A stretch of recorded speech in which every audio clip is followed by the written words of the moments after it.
my model of thinking, you can do the stall, if you were to look at it, say, on your front plane, you could do it in, I call them channels. You could do it in one of 5 channels. Well, at a time, one at a time of the 5 channels. So you could either do it at the far out position, the elbow position, so like from the outside all the way to the elbow, from the elbow to the frame of your body, so the outline of the body, the far side of the body, the outline of the body, in line with the body, and then it could be on either side. So 1, 2, 3, 4, 5, right? So when talking about an upstall, I think a really good place to start is with the U stalls. I call them a U stall because the shape that they make is, when you do it, that's a U. So I'm going from my far side here, so full extension on my left, to the second channel on my right. But you could go, I mean, at this point, I'll just be happy with you doing any version of it, right? So this is far side to midline, far side to midline, far side to midline. And then the reason I'm calling it a U is because that's the shape that it makes when you're doing it. I think that's a great place to start.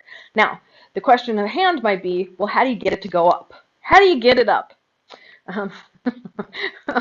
Unlike natural erections, this takes some effort.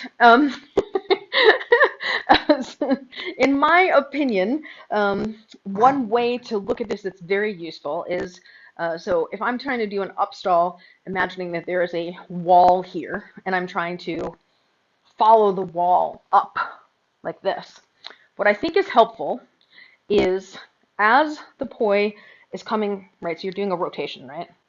As the poi is coming to the bottom of the rotation, you push the poi forward as you isolate your hand underneath it. So you quickly move your hand underneath, and then you push it up, which sounds crazy, but I think it works. So this is true. Right now I'm demonstrating in the inside stall, so from underhand, right? But it's true also for an outside stall. It's just that it's like this. When it's here, you isolate here and push it up.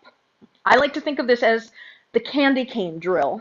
So the U, after you have each one, you can do the U. But until you have that, you might want to start with the candy cane. So the candy cane is where you hook underneath and then you push it up. I think it can be helpful to reach lower so that you can get your hand underneath to push it up.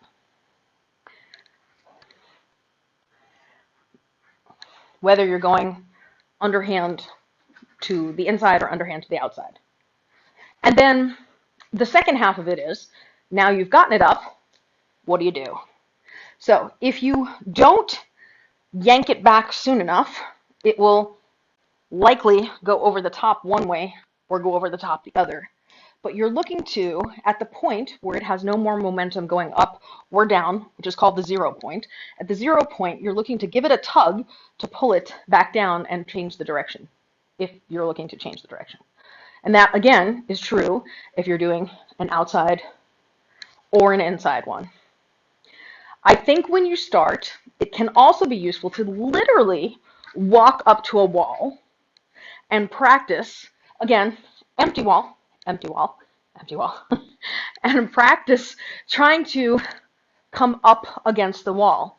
Because you have a surface, or you have a line, it's not some imagined place in space, and the wall will help manage the line of the poi as you do it. This would be me doing it to the outside from overhand. This would be me doing it to the inside from underhand.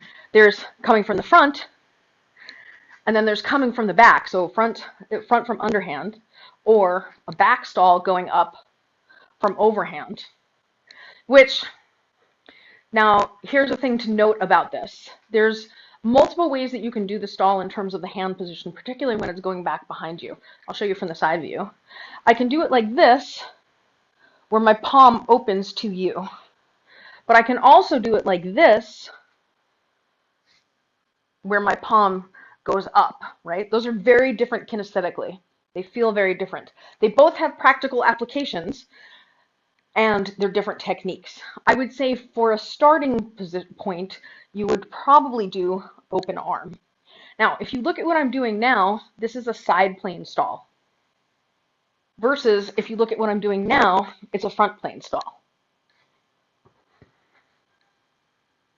For the purposes of what we're doing now, I would say start with the inside and outside stalls in the candy cane on the front plane. So try one going up from underhand, okay, and then try one going up to the outside from the other direction after you change directions. So up on the inside, up on the outside, up on the inside, up on the outside. And then I think relevant to what I'm seeing you do right now is you're doing your stall really high. Think about a candy cane that's upside down. So you're going to hook underneath and go up like this. You want to bring it down low. So you want to come underneath and push it up. Underneath and push it up. Underneath and push it up. Underneath and push it up. As opposed to starting here, because it doesn't leave you a lot of room to get underneath it. It doesn't, because you're so far up above you already. Again, I want to emphasize, I think what's critical about this is at the point where the poi is coming around the turn, so on the inside one, as it's coming up toward that point, you have to quickly move your hand underneath it so that you can get the force. Try and do a bad one now. So that as it's coming up, right, notice how it's going forward like that? My hand never got underneath the poi head. If you don't get under the poi head, you can't technically really get it straight going up. You have to get your hand underneath the head in order to push it up. Now, if you do like what I just did, where you over push, right, what I did was when it was going out here, I overextended my hand so it was going this way, as opposed to getting my hand underneath it. It's a very fine line to get it to go perpendicular to the ground. As it's coming around the turn, around the bottom, you want to hook underneath so that you can get your hand to follow it up, to push it up.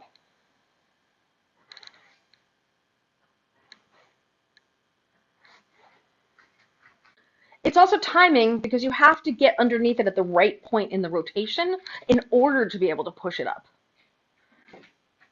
Yeah, that one was better. I know you over push like so that's what happens if you get underneath it, but then you don't yank it back down soon enough, it's going to fall over the top. So that's this. I still think getting it up is harder than getting it back down because gravity is helping you getting it back down. Let's switch hands and try the other hand. Same technique. I'm guessing it's your right hand. It'll be a little bit easier.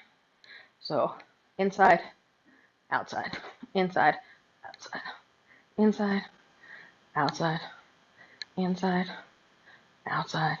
Then, once you have the basic technique, what you can start focusing on is the 5 channels that I was talking about and aiming for where you want it to go. So like, I'm going to aim for the far channel out here, and then I'm going to aim for the far channel out here. Then I'm going to aim for the close channel out here, so right outside the outside of the body, and then I'm going to do the outside of the body here. Okay, and then this one I think is much harder. You're coming from here to get to the inline of the body, and then you're coming from here to get to the inline of the body. So aiming is another whole technique after you figure out how to get it up and keep it up the way you want it. After you've worked out your erections, then you can aim for a specific slot to slip it in. But true story, after you can maintain your erection, you can start aiming where it goes. Well, if you can't get it up, you don't what are you aiming toward? And then just because right now you look just because right now you look very excited. Be mindful that you're not accidentally doing a float. So the float is where the arm and the poi are moving together so that you're keeping a flat line versus the stall where you're coming under it and getting it. So the difference is the tether. With the float, the tether is horizontal to the ground the whole time. With the upstall, the tether is perpendicular to the ground, which is the intention. So you're trying to get underneath it to get a perpendicular line, whether you're going to the inside or the outside. So your hand isn't even getting underneath the ball. Try lower down. Yes, okay. And now when it's lower, same thing I was saying before. Poise here. You got to get your hand, you got to shoot your hand over quickly. And again, I think using a wall will help. If you have a hallway with 2 empty walls, that can be really useful because you can just do like this on this side and that on that side. What I recommend that you do is sandwich your drills. So probably in the beginning, your left is going to be weaker than your right. It may always be that way, but you can either like set a timer or you can count the number of stalls you do. So okay, I'm going to do 25 stalls, or I'm going to do 26 stalls with my left hand on my front plane, right? So 1, okay, 2, okay, 3, okay, 4, okay, and then switch to the other hand, but do 25 with your left, 25 with your right, then 25 with your left. If 25 feels like too many, start with something like 10, 10, and 10. Because this is such a prolific, like this, because this move can live everywhere on your planes, what you can also do is, instead of 3 sets, you do 3 sets on your front plane with each hand, and then do 3 sets on your side plane with each hand. All I demonstrated really was the front plane stuff, but it's the same idea here. So do your drill here and here as well, and then you will be exercising. I mean, because there's combinations for these in all planes, right? So there's like these on the front plane, but then there's like these on the side plane, right? So you wanna be working both of the planes. So I recommend that you do the drills both, like do sandwich the drills on the front plane and then sandwich the drills on the side plane. So if you do 10, 10, and 10 on the front plane, then 10, 10, and 10 on the side plane, that's 60 total. Also the kind of thing you could do indoors really easily, and your ceilings are not going to get in your way. That was like a lot of like ideas on how to get it done, but really ultimately it just takes sitting there and drilling. If you somehow manage to feel comfortable with it, you can be doing like just this one, where you're going, so one hand is going up, then down, up, then down, up, then down, and then the other one is going down, then up. So one goes down while the other one goes up. And so you can do it side by side where you cross over to the other side, or you could do it side by side where they stay on their own side, or you could do it stacked where one of them is on top of the other. I would say this is a good place to start with those when you have control of them enough. But also, again, got to get it up first.